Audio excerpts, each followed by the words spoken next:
Hello friends, मैं नीलाज आपके अपने यूट्यूब चैनल क्रिएटिव लर्निंग आर पे। तो कैसे हैं आप सब लोग? आशा करता हूँ बहुत अच्छे होंगे और आप लोग अपनी अपनी पढ़ाई बहुत अच्छे तरीके से कर रहे होंगे। तो फ्रेंड्स, हम लोग इस समय प्रैक्टिस सेट जो है सॉल्व कर रहे हैं। तो आज ये प्रैक्टिस सेट का 3rd लेक्चर है। इसी श्रृंखला को हम लोग ऐसे ही करते रहेंगे। इसमें जो प्रीवियस ईयर में आए हुए क्वेश्चन हैं वो हम लोग पूरे कवर कर लेंगे, ठीक है। तो आज ये आपका 3rd लेक्चर है। इसके बाद में आगे हम लोग ऐसे ही करते रहेंगे, ठीक है। तो ज़्यादा बातचीत ना करते हुए सीधे हम लोग सॉल्व करते देखते हैं, ठीक है।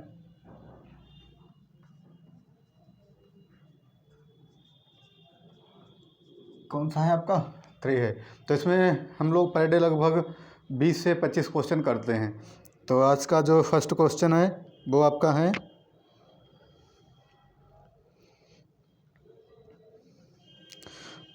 मिट्टी से है, आपकी सॉइल से है, ठीक है। तो सॉइल मतलब जो है दोमट मिट्टी। आप लोग नाम सुने होंगे कि दोमट मिट्टी क्या होती है। तो दोमट मिट्टी में रेत और इसका सिल्ट का कितना मतलब प्रतिशत होता है।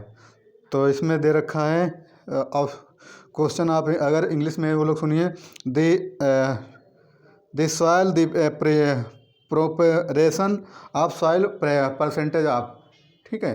तो सॉइल में दोमट मिट्टी में मृदा कण का अनुपात क्या है। इसको यहाँ पे हम लिख लेते हैं क्वेश्चन।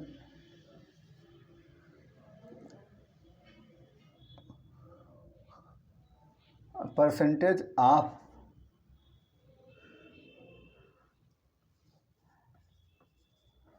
इन सॉइल,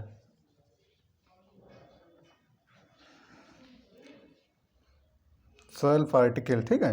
तो इसमें दोमट मिट्टी में मृदा कण जो कितना मतलब परसेंट है। तो इसमें आपके ऑप्शंस हैं 80% रेत और 20% मृतिका या फिर सिल्ट, दोनों होते हैं, ठीक है। तो इसे आप रेत नहीं, बालू जिसको हम बोलते हैं वो, और 50% सिल्ट जो कि पत्थर वगैरह चट्टानों में जो है पिस जाती है, तो इसको हम लोग स्लिट बोलते हैं। तो 80% और 20% पत्थर वाली जो मिट्टी वो हो गई, या फिर 70% रेत हुआ जाके 70% रेत और 30% मृतिका या स्लिट या दोनों, ठीक है। उसके बाद में आपका है सी ऑप्शन है 60% रेत और 40% स्लिट, ठीक है। या फिर आपका डी ऑप्शन है 50% रेत और 50% स्लिट, या मतलब दोनों।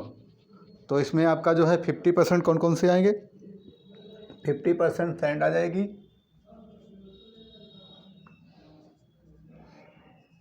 ठीक है। और आपके 50% क्ले आ जाएगा,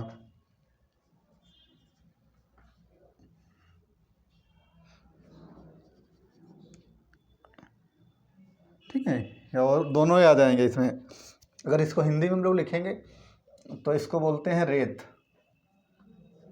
ठीक है। और इसको बोलते हैं सिल्ट,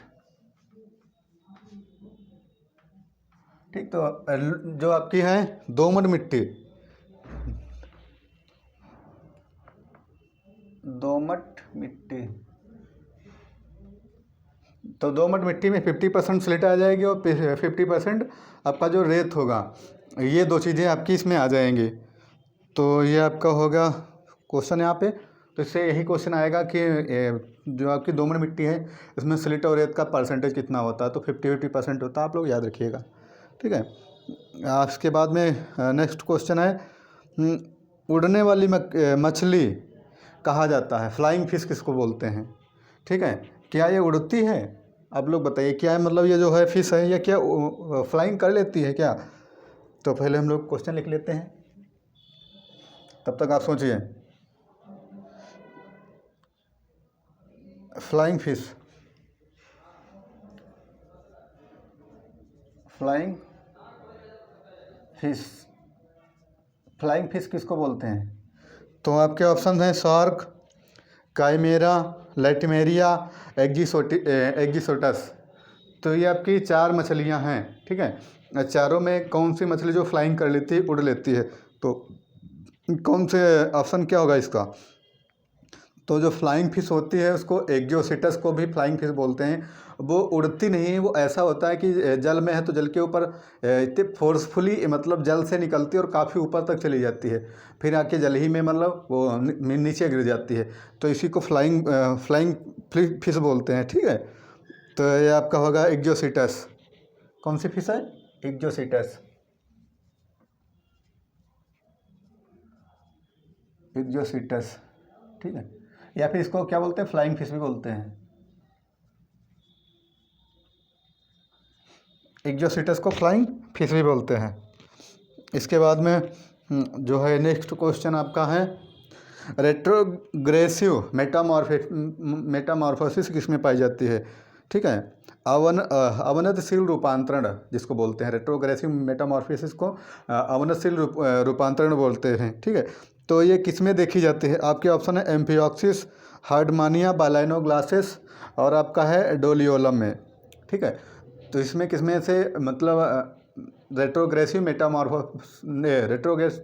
मेटामॉर्फोसिस बोली जाती है, मतलब इसमें पाई जाती है। ठीक है, तो आपका जो है हार्डमानिया है। ठीक है, तो हार्डमानिया में क्या देखी जाती है? Retrogressive Metamorphosis. आपका थर्ड क्वेश्चन है, हाँ थर्ड है क्वेश्चन हुआ जाके रेट्रोग्रेसिव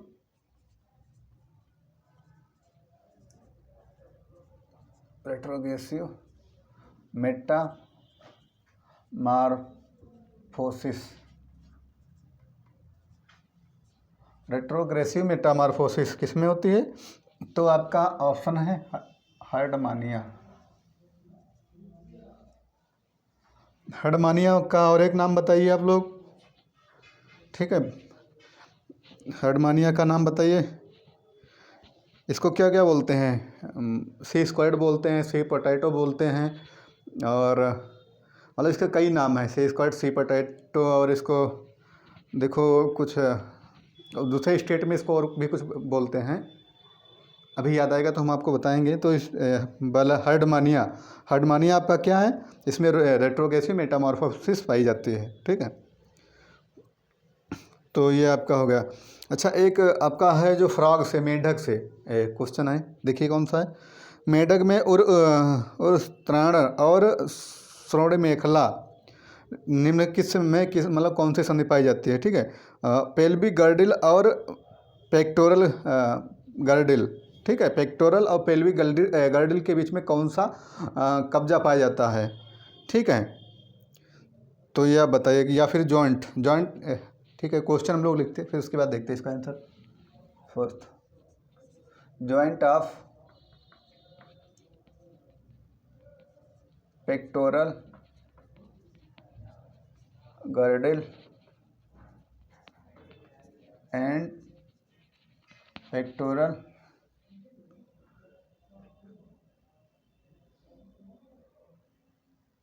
पेल्विक, हाँ पेक्टोरल गर्डिल एंड पेल्विक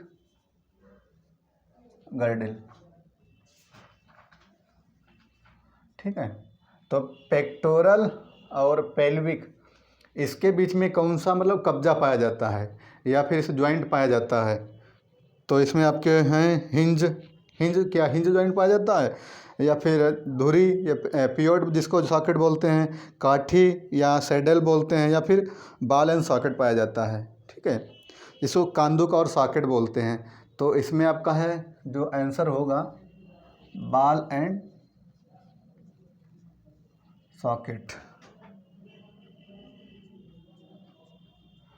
तो पेल्विक गर्डिल और पेल्विक पेक्टोरल गर्डिल, जो फ्रॉग की पेल्विक गर्डिल और पेक्टोरल गर्डिल होती है, तो इसके बीच में जो कब्जा होता है वो आपका सॉकेट, बॉल एंड सॉकेट, वहाँ पे बॉल एंड सॉकेट टाइप का जो कब्जा होता है। ठीक है, उसको ही बोलते हैं। तो ये आपके क्वेश्चन हो गए थे। ठीक है, आगे हम लोग देखते हैं। ये क्वेश्चन हम लोग कर चुके हैं। हाँ, एक फ्रॉग से और क्वेश्चन आपका है, क्लीवेज इन फ्रॉग, जो मेढक में क्लीवेज कैसा होता है, विदलन कैसा होता है, उसके जो है एग में कैसा विदलन होता है, क्लीवेज होता है, क्लीवेज इन फ्रॉग। ठीक है, तो इसमें जो है मेंढक में कैसा विदलन पाया जाता है? इसमें है पूर्ण blastic and equal, holoblastic and unequal, meroblastic and superficial, meroblastic and discoidal. ठीक है, तो इसमें कौन सा आपका आंसर सही होगा? तो इसमें होलोब्लास्टिक और अनइक्वल होता जो है, अनइक्वल पाया जाता है। होलोब्लास्टिक और अनइक्वल, इक्वल मतलब ये होता है और अनइक्वल मतलब कहीं जैसे ये है आपका, तो इक्वल आधा आधा हो गया, या फिर इसको पेरी फेरी ऐसे इस तरीके से इसमें पाया जाता है। ठीक है, 1 सेकेंड। तो अनइक्वल नहीं, होलोब्लास्टिक,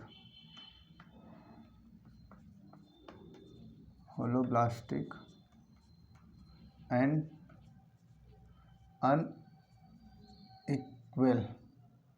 ठीक है, तो ये आपके हो गए क्लीवेज। इसमें जो है होलोब्लास्टिक और अनइक्वल पाया जाता है, किसमें? आपके फ्रॉग के ठीक है, फ्रॉग में पाया जाता है आपका है, मेंढक में। उसके बाद में आपका जो है क्वेश्चन है, बहुत अच्छा क्वेश्चन है। इसमें से हम पहले इसको देख लेते हैं किस तरीके से कौन कौन से हैं इसमें। सॉइल में जो वाटर होता है, यहाँ पे हम लोग इसको अलग से देख लेते हैं। ठीक है,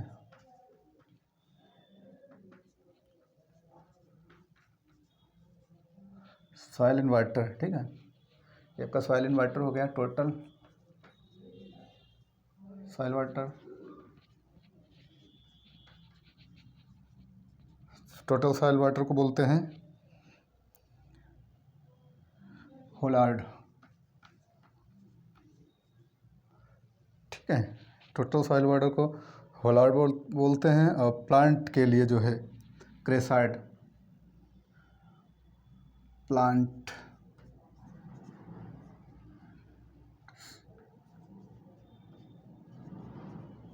water, plant soil water, plant soil water को हम लोग क्रेसाइड बोलते हैं। क्रेसाइड हो गया। एक not absorbing watt plant,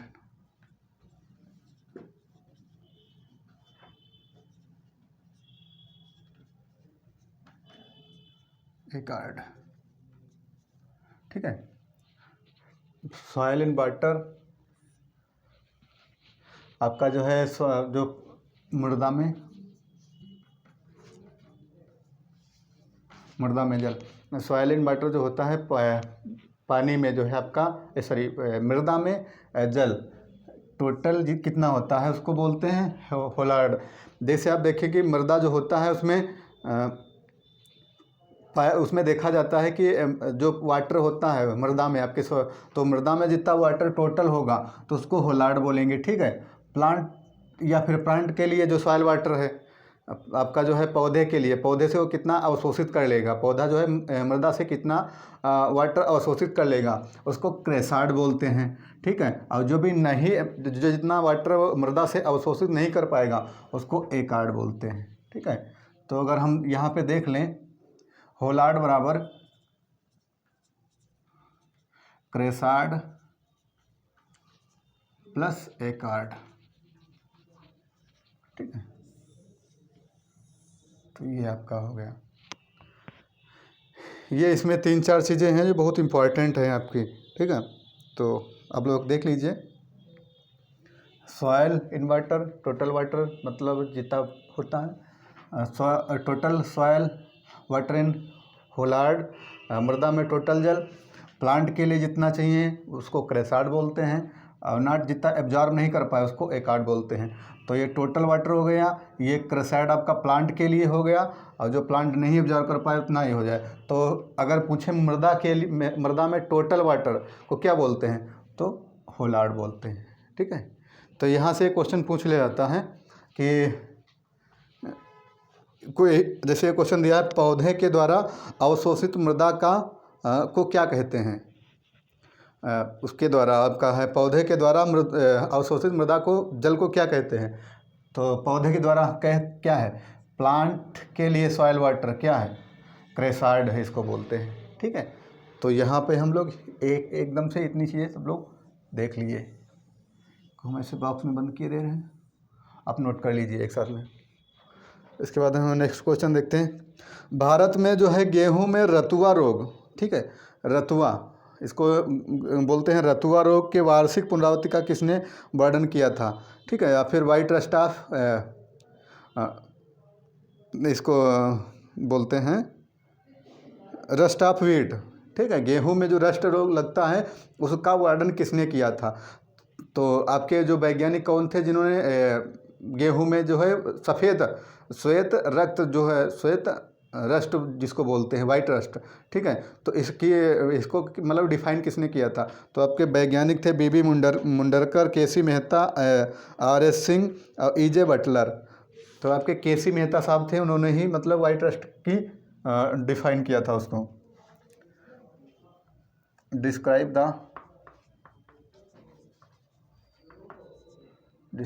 the white wheat rust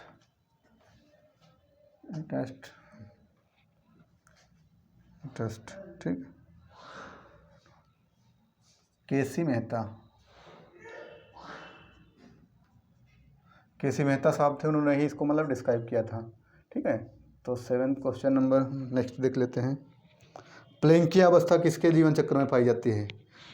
आप जब पढ़ेंगे इसको बॉल बॉक्स जब पढ़ेंगे, ठीक है, बॉल बॉक्स में आपको प्लेंकिया एक स्टेज आएगी, तो वही आपके बॉल बॉक्स में ही पाई जाती है, ठीक है। तो प्लेंकिया stage is found in life cycle, ये डायरेक्ट इससे पूछता है कि प्लेंकिया स्टेज किस में पाई जाती है। प्लेंकिया स्टेज इन फाउंड इन प्लेंकिया स्टेज फाउंड, हाँ ठीक है, प्लेंकिया स्टेज इज फाउंड इन किस में पाई जाती है। तो आपके बॉल बॉक्स हैं। ये वन लाइनर सभी आपके हैं आंसर, ठीक है, वन लाइनर के नाम इस तरीके से आप नोट कर लीजिए, बहुत सही रहेगा। बॉल बॉक्स में प्लेंकिया स्टेज पाई जाती है, ठीक है, इसमें 8 सेल्ड वो बन जाता है, सेल्ड इम्ब्राइस का वो हो जाता है, ठीक है। राइजोफोर किस में मिलता है।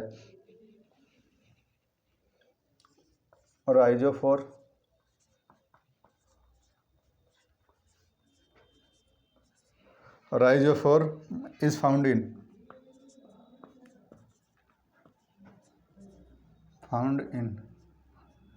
ठीक है, इसको ऐसे ना लिखिए, इसको इस तरीके से लिखिए। राइजोफोर किस में देखा जाता है या राइजोफोर किस में पाया जाता है, ठीक है।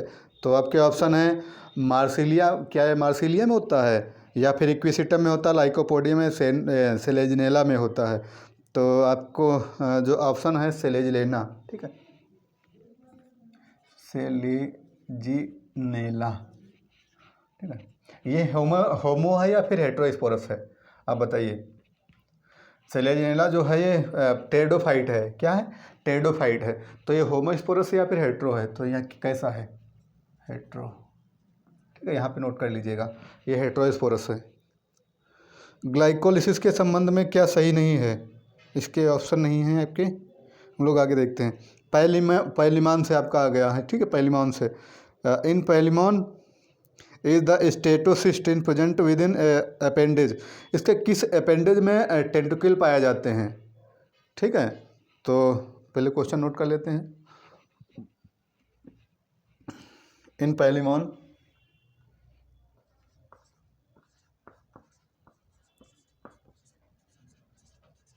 पैलिमॉन of statocyst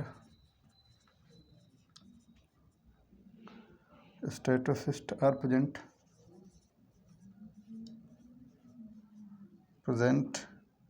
within which appendages,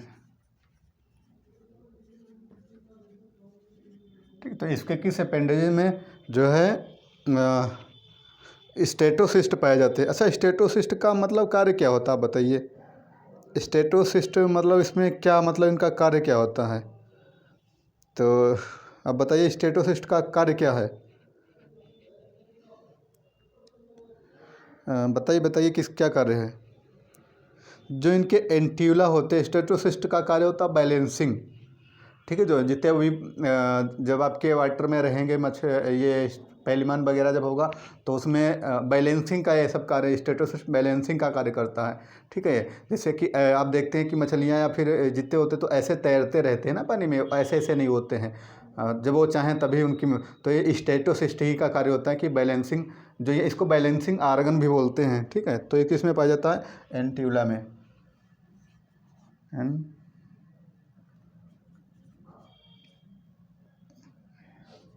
एंटीवली में। ठीक है, तो ये आपका यहाँ तक हो गया।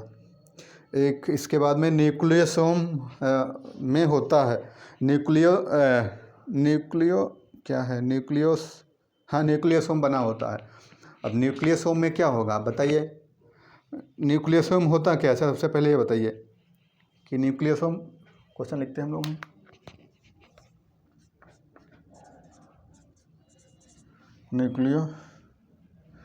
न्यूक्लियोसोम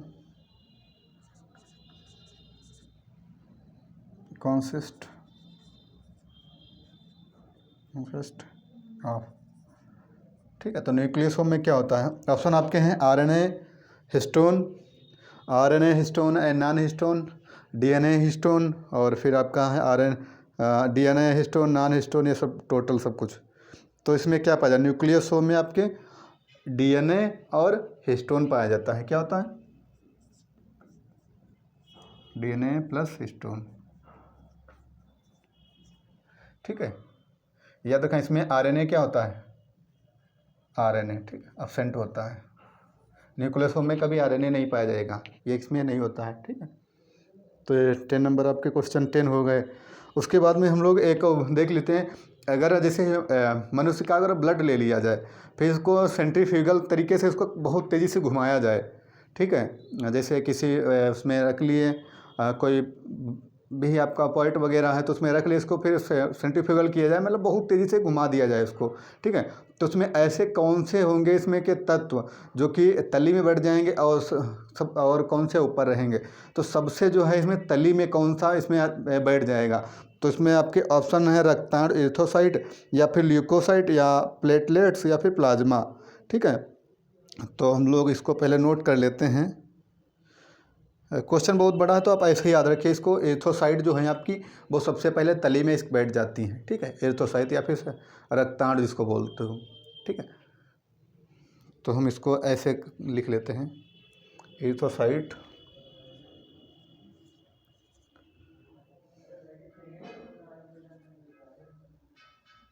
इसको हम पूरा क्वेश्चन ही बना के लिखते हैं, ज़्यादा सही रहेगा, याद रहेगा आपको। In human blood mix,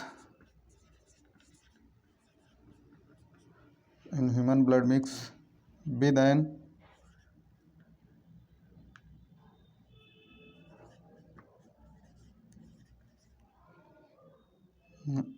any coagulant, इसमें क्या मिला जाए? एनी कागुलेंट, या फिर एंटी कागुलेंट भी इसको बोलते हैं। ठीक है, anti coagulant, सेंट्रीफ्यूज्ड,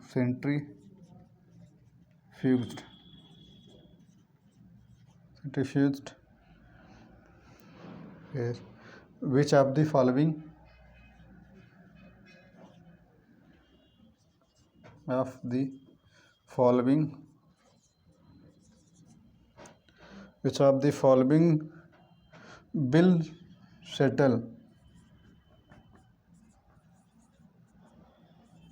will settle first at the bottom?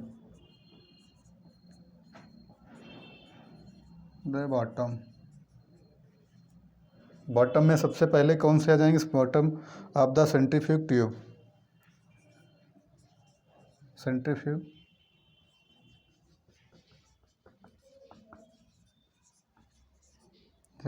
Tube, जो आपकी सेंट्रीफ्यूज ट्यूब है उसमें कौन से सबसे पहले बॉटम में हो जाएंगे? तो इसमें आपका आ जाएगा एरिथ्रोसाइट।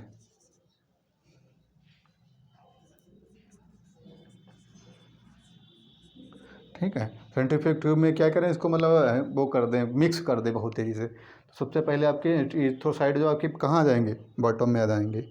ठीक है, जब फिर तली इसको बोलते हैं। तो और उसके बाद में आपका है बेंथम हुकर से क्वेश्चन है। इन्होंने कोहार्ट बताया था कुछ। अच्छा, कोहार्ट के से कुछ आपको याद आ रहा होगा। तो ये कोहार्ट इन्होंने किसके बराबर माना जाता है, इनका कोहार्ट जो है टर्म है वो किसके बराबर माना जाता है। तो इसमें ऑप्शन है आपके क्लास, ऑर्डर, फैमिली या फिर कोई नहीं। तो आप लोग तब तक आंसर इसका कौन सा होगा आप याद करिए, उसके बाद में वो भी बता रहे हैं। ठीक है, तो 30 हो गया आपका Bentham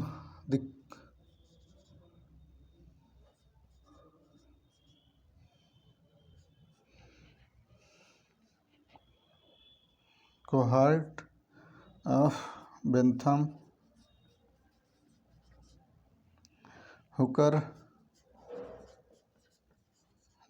Hooker is equivalent to present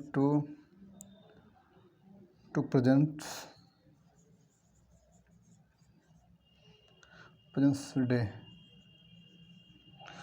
तो बेंथम हुकर का कोहार्ट जो है आज के किससे संबंध रखता है। आपके ऑप्शन है वर्ग, गण, कुल या फिर कोई नहीं। तो इंग्लिश में जैसे क्लास, ऑर्डर या फिर स्पीसीज, इस तरीके फैमिली। तो इसमें आपका कौन सा हो जाएगा। तो जिसको हम लोग ऑर्डर लिखते हैं, ठीक है, ऑर्डर तो वो बेंथम हुकर जो थे उनके कोहार्ट के बराबर मतलब माना जाता है। ठीक है, उनका कोहार्ट और ये फिर जो है आपके जिससे हम लोग पढ़ते हैं ये टर्म ऑर्डर है, तो उसके सेम सेम है। अच्छा, ऑर्डर का सफिक्स क्या है। ऑर्डर में जो सफिक्स लगाया जाता है तो उसमें क्या है, एल्स। ठीक है, कोई भी आप देखेंगे जहाँ पे एल्स लगा तो समझिए कि ऑर्डर है किसी भी इस फैमिली का। ठीक है, तो ये आपका हो गया। हाँ, पैकेजिंग सेल में जो है पैकेजिंग का कार्य कौन करता है। पैकेजिंग ऑफ सेल किसको बोलते हैं, या फिर पैकेजिंग का जो है कार्य वो कौन करता है। इसमें आपके ऑप्शन हैं lysosome, Golgi body, endoplasmic reticulum, rough और फिर smooth. Smooth rough, endoplasmic reticulum और फिर रफ इंडोप्लाज्मिक रेटिकुलम, और फिर आपका है लाइसोसोम, गाल्गी ऑपरेटस। ये आपके 4 ऑप्शन हैं। क्वेश्चन पहले नोट करते हैं। ठीक है, पैकेजिंग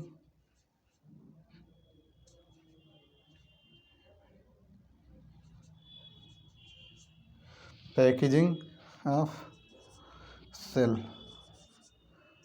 किसको बोलते हैं। बस इसमें तो बहुत दे रखा है लंबा चौड़ा।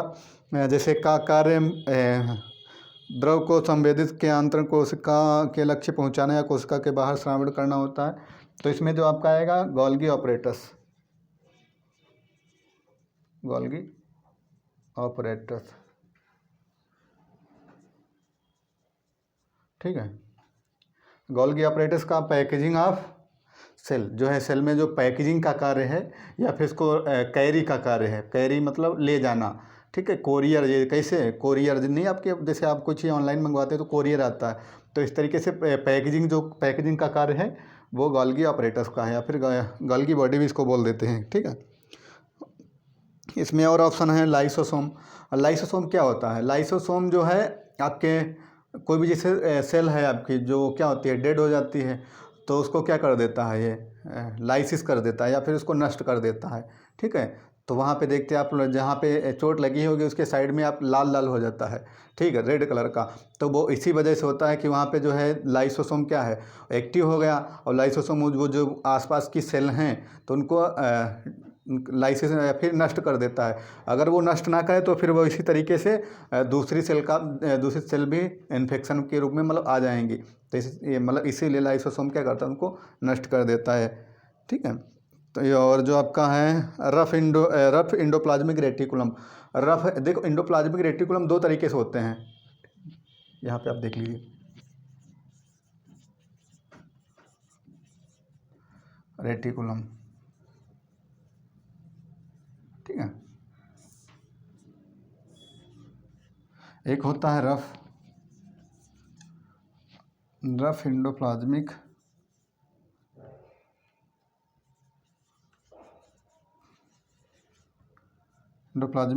रेटिकुलम, और ये होता आपका है स्मूथ इंडोप्लाज्मिक रेटिकुलम। ठीक है, तो इसमें सिर्फ इतना ही पूछा जाता है कि रफ इंडोप्लाज्मिक रेटिकुलम किसका संश्लेषण करता है, और जो ये तो ये स्मूथ वाला हो गया आपका फैट का, ठीक है, वसा का हो गया, और ये आपका प्रोटीन का हो गया। ठीक है, तो प्रोटीन का अगर पूछा जाए तो रफ इंडोप्लाज्मिक रेटिकुलम है वो रफ आपका जो है खुरदुरा वाला जो है भाग, इसके दो भाग होते हैं, एक स्मूथ होता है और एक रफ होता है। तो इसमें यहाँ पे प्रोटीन होगी, वहाँ पर फैट का है जो ये क्या करेंगे, संश्लेषण करेंगे। ठीक है, तो इसमें इतना ही मतलब देखना है आपको। देखिए इंडोप्लाज्मिक रेटिकुलम आपका हो गया, तो इसमें दो तरीके का हो गया, फर्स्ट और स्मूथ है, ये रफ हो गया और स्मूथ हो गया। तो रफ में क्या प्रोटीन का संश्लेषण होगा, और स्मूथ आपका हो जाएगा उसमें फैट का होगा। ठीक है, तो आप याद करें इसको, नोट कर लीजिए यहाँ पे। 1 सेकेंड, हम इसको यहाँ से मिटा देते हैं।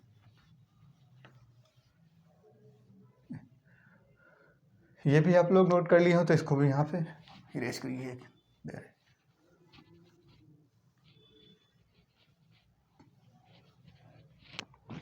ठीक है, तो ये आपका हो गया। हीमोग्लोबिन का वियोजन चक्र होता है। ठीक है, डिसोसिएशन कर्व आपका होता है कि कैसा होता है, किसका, हीमोग्लोबिन का। तो आपके ऑप्शन है हाइपरबोलिक, स्टैंड लाइन, या फिर पैराबोलिक, या फिर सिग्मॉइड। तो हीमोग्लोबिन का जो डिसोसिएशन कर्व होता है यहाँ पे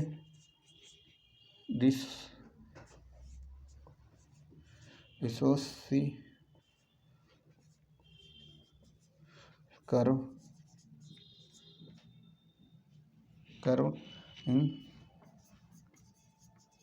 haemoglobin.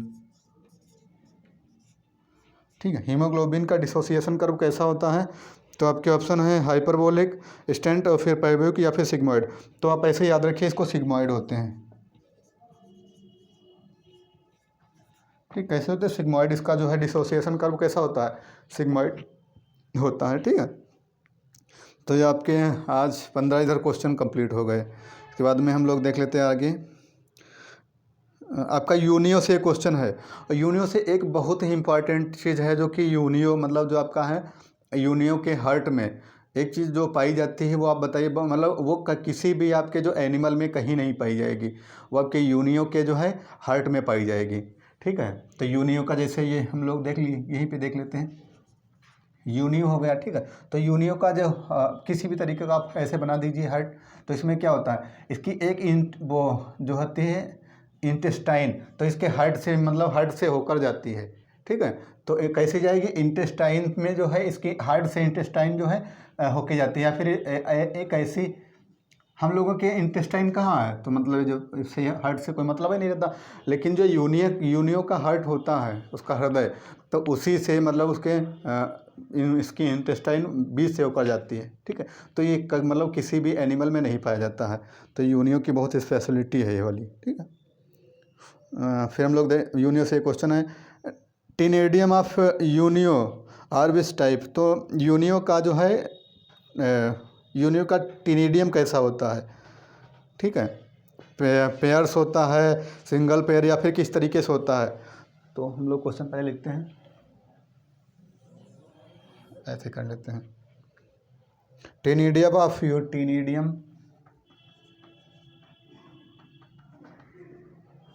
टिनेडियम of Unio, ctenidium of Unio orbis type,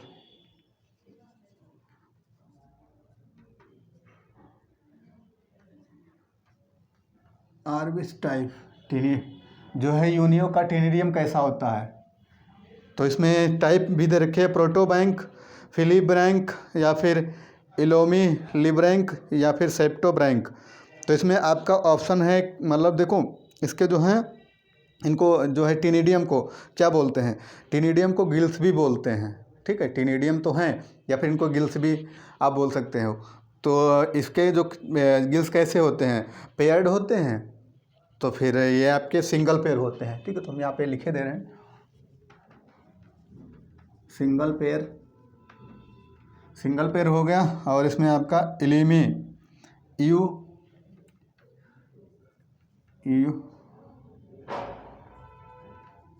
लेमोब्रैंक,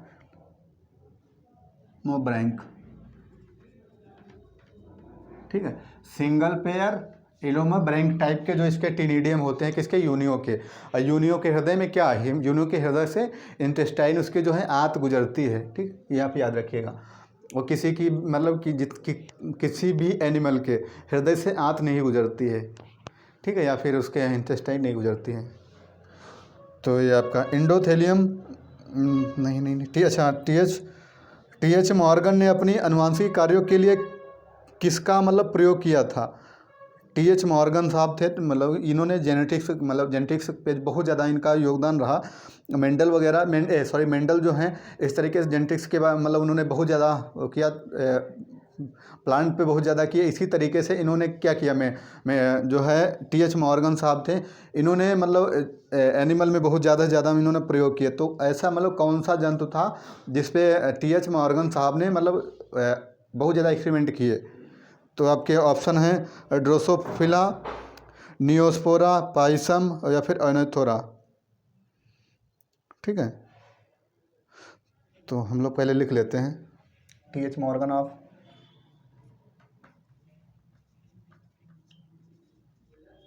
TH. Morgan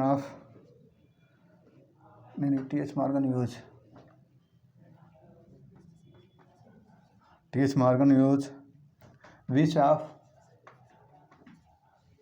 which of the following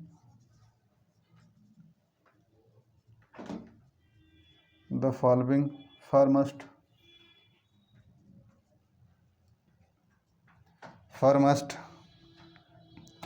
of his work of genetics,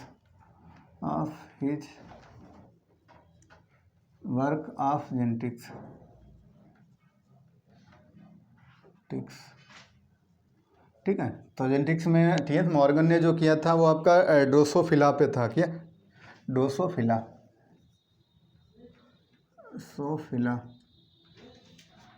ठीक है। ड्रोसोफिला ने जो है ड्रोसोफिला पे इन्होंने बहुत से मतलब बहुत ज़्यादा इन्होंने प्रयोग किए थे। ठीक है, उन्होंने मतलब जो वाइट आई वगैरह सफ़ेद आँख होती है, तो उसी तरीके से उन्होंने इस पर बहुत ज़्यादा इस तरीके से प्रयोग किए थे। ठीक है, फिर आपके आ गया एक बहुत अच्छा क्वेश्चन आ गया, पुरकिंजे फाइबर। और दो चीज़ें होती है, पुरकिंजे फाइबर और पुरकिंजे सेल होती है। तो पुरकिंजे फाइबर आपके कहाँ पाए जाते हो, पुरकिंजे जो सेल हैं ये कहाँ पे पाई जाती हैं। तो दोनों में बहुत कन्फ्यूजन रहता है। ठीक है, तो आज हम लोग दूर कर लेते हैं। नेक्स्ट है आपका पुरकिंजे फाइबर।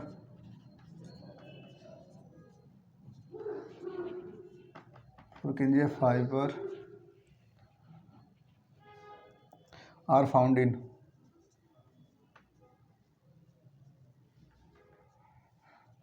पुरकिंजे फाइबर। ठीक है, तो पुरकिंजे फाइबर कहाँ पाए जाते हैं। देखो, पुरकिंजे जो फाइबर होते हैं वो आपके हृदय में पाए जाते हैं। ठीक है, जो है आपका हार्ट है उसमें पुरकिंजे फाइबर पाए जाते हैं। और जो सेल आपकी होती है पुरकिंजे सेल, वो आपके इसमें ब्रेन में पाई जाते हैं। ठीक है, तो पुरकिंजे फाइबर हम लोग लिख लिए, कहाँ पे हैं, हार्ट में और फिर इसके बाद में पुरकिंजे यहीं पे लिख लेते हैं, Purkinje cell are found in, ये कहाँ पाई जाती है, तो ब्रेन में। ठीक है, तो ये दो क्वेश्चन मतलब बहुत कन्फ्यूजिंग रहते हैं, तो आज हम लोग यहाँ पे आप वो कर लीजिए।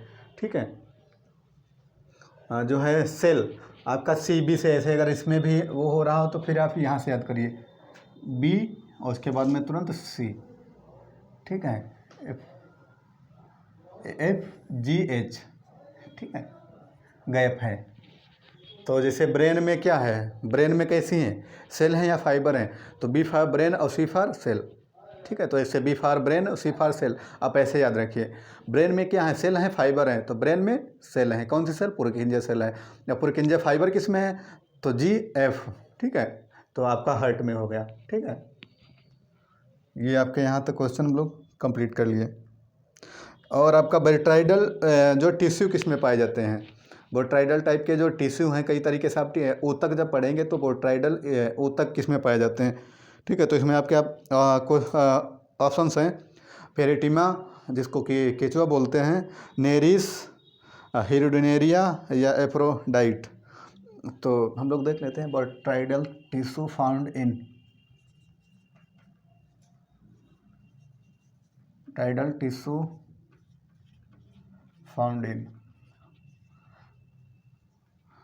बोट्राइडल टिश्यू किस में पाए जाते हैं, तो ये आपके हो गए हिरुडिनेरिया, हिरुडिनेरिया, ठीक है। या फिर इसको क्या बोलते हैं, लीच, लीच मतलब जोंक, ठीक है। तो जोंक में कैसे ऊतक पाए जाते हैं, बोट्राइडल टिश्यू पाए जाते हैं, बोट्राइडल तरीके के ऊतक पाए जाते हैं इसमें, ठीक है। तो ये आपका यहाँ तक क्वेश्चन इतने कंप्लीट हुए। फिर उसके बाद में हम लोग देख लेते हैं, हाँ ठीक है, 1 सेकेंड। ऑरेलिया में उच्छ्वासित जलधारा कहाँ से वापस आती है, ठीक है। तो क्वेश्चन है, इन ऑरेलिया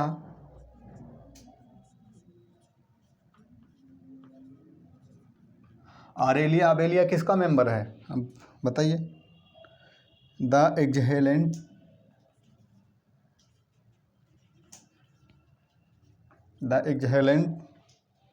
वाटर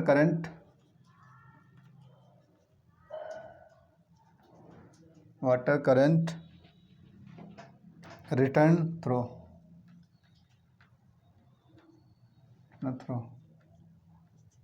तो किसके मतलब उससे वापस आती है, तो आपके ऑप्शन है परेडिया या फिर इंटरेडिया। सेकंड ऑप्शन है परेडिया या फिर एरेडिया, परेडिया या फिर रिंग कैलन, या फिर फोर्थ ऑप्शन है इंटरेडिया और फिर एडरेडिया। तो इसमें जो है ऑरेलिया में जो है उच्छ्वासित जलधारा किससे वापस आती है, ठीक है। एक कौन सा है, इग्ज है, ये देखिए इग्ज है, ठीक है। तो जैसे अंदर के उसके बाद में बाहर की तरफ कब कब होगी, तो किससे होती है, ये आपके आ गए परेडिया और इंटरेडिया से, किससे है, पर रेडिया एंड इंटरेडिया,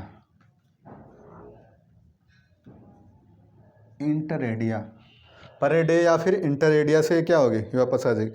उसके बाद में एक बहुत अच्छा क्वेश्चन है, प्राणघाती जीन्स मुख्यतः अप्रभावी होती है, इसलिए वह अवस्था में ही प्रभाव उत्पन्न करते हैं। तो ऐसे the lethal genes of legally receive hence product effect stage. तो इसमें क्या, पहले क्वेश्चन नोट करते हैं, the lethal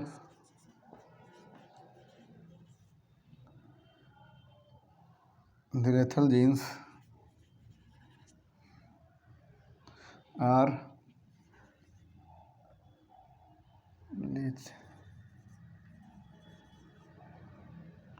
recessive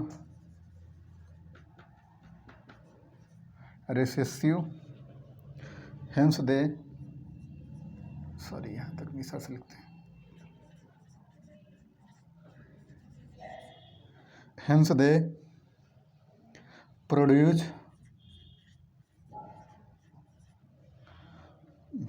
effect in the state, ठीक है। तो किसमें प्रभाव मतलब इसमें प्रभाव उत्पन्न होता है, तो ऐसे कौन से होते हैं, हेमीजाइगस, हेटरोजाइगस या फिर होमोजाइगस। तो इसमें कौन सा आ जाएगा, जो होमोजाइगस होते हैं उसमें जो एक second,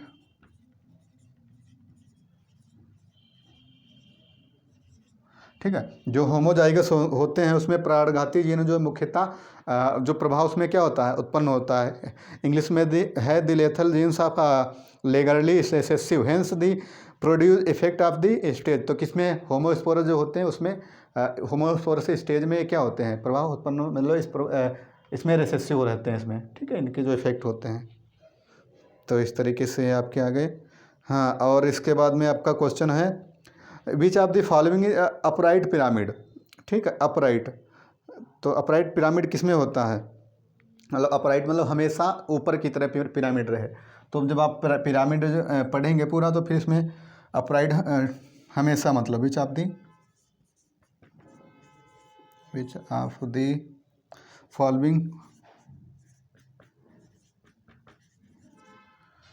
following has upright pyramid. ठीक है, तो किसका मतलब जो है पिरामिड हमेशा ऊपर की तरफ रहता है। तो ऐसा पिरामिड रहता है जो हमेशा ऊपर की तरह रहेगा, तो किसका रहता है, एनर्जी का। किसका, एनर्जी का जो पिरामिड रहता है हमेशा ऊपर रहता है। समझिए कैसे रहता है, जैसे कि आप देखे होंगे कि जो है कहीं पे घास लगी है तो घास को खरगोश ने खाया, ठीक, खरगोश को फिर मतलब किसी जो है कार्निवोरस जंतु ने, सॉरी हाँ, कार्निवोरस जो भी आपके हैं जितने भी मांस वाले हैं उनको खाया, फिर उसके बाद में उनको जो मांस खाते हैं मांस वाले को खा लिया। तो इस तरीके से, तो ऐसा नहीं कि घास, देखो सबसे पहला प्रोड्यूसर कौन था, प्रोडक्शन, तो घास कर रही थी, ऊर्जा बना रही थी, तो घास से ऊर्जा किस में गई, खरगोश में गई।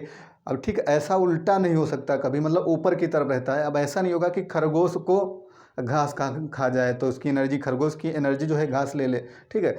तो ये हमेशा कैसा रहता है, एक ही तरफ हो। फिर ये भी क्या है, नॉन साइक्लिक है, अचक्रीय है। और चक्रीय नहीं है कि मतलब उल्टा हो जाएगा, तो नॉन साइक्लिक है, नॉन साइक्लिक। और फिर अपराइट हमेशा रहता है एनर्जी का, अचक्रीय और फिर सीधा, ठीक है। इसको अगर हम लिखें तो हिंदी में अचक्रीय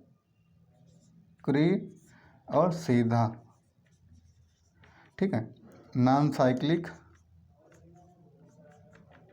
और फिर अपराइट। कभी भी मतलब ये साइक्लिक नहीं, एनर्जी का जो होगा कभी साइक्लिक नहीं होगा, ठीक है। और ये हमेशा नॉन साइक्लिक रहेगा, क्योंकि जो है एक स्तर से जब ऊपर के स्तर में जब जाएगी एनर्जी तो ऊपर से नीचे नहीं आ सकती है, ठीक है। जैसे कि घास को खरगोश ने खाया तो खरगोश को घास नहीं खा सकती है, जबकि घास को खरगोश खा सकता है, ठीक है। तो हमेशा नॉन साइक्लिक या फिर मतलब ये साइक्लिक नहीं रहेगी, ठीक है, एक ही तरीके से रहेगी। तो हम लोग ऐसा करते हैं, आज इतने ही रखते हैं। उसके बाद में जो है नेक्स्ट लेक्चर हम लोग कल से यहीं पे आगे जो है आगे से स्टार्ट करेंगे, ठीक है। तो फ्रेंड्स, लेक्चर अगर अच्छा लगा हो तो फिर लाइक कर दीजिए और बढ़िया सा कमेंट कर दीजिए। चैनल पे अगर नए हो तो फिर चैनल सब्सक्राइब कर लो यार भैया, जल्दी जल्दी, ठीक है। Okay, thank you.